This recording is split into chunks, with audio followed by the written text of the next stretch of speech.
l'eau douce, celle dont nous avons besoin pour vivre, représente à peine 1/100 de toute l'eau de la Terre.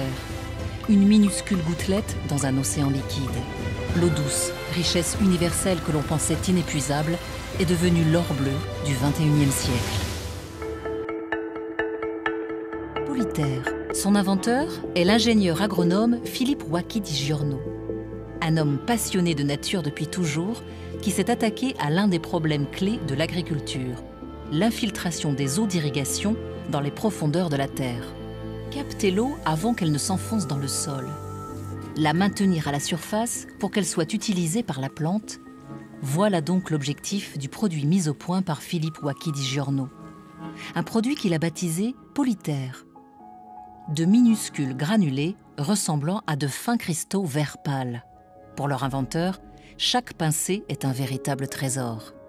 Chaque grain de polyterre se comporte comme une éponge superpuissante, capable d'emmagasiner d'énormes quantités d'eau, puis de la restituer progressivement en fonction des besoins de la plante.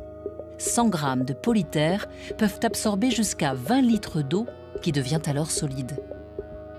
Composés d'un matériau écologique et biodégradable, les granulés renferment également des éléments nutritifs, des engrais naturels qui favorisent la croissance des végétaux. Une seule pincée de polyterre fait office de garde-manger végétal. Philippe Wacky di Giorno a réalisé son rêve d'enfant, faire pousser des plantes plus haut et plus vite sans gaspiller l'eau grâce à un produit écologique. Son invention est aujourd'hui utilisée dans de nombreux pays. Des jardins parisiens au terrain de golf des Émirats arabes unis, des balcons japonais aux serres provençales.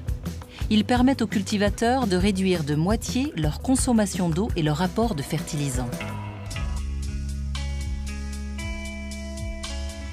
Philippe Wacky di Giorno a un autre objectif, encore plus ambitieux.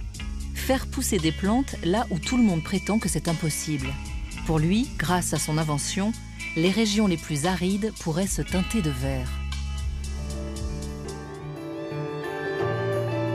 Aujourd'hui, au XXIe siècle, chaque être humain de la planète pourrait avoir accès à l'eau potable dont il a besoin.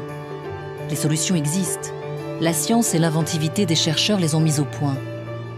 Reste à présent à y consacrer les moyens nécessaires.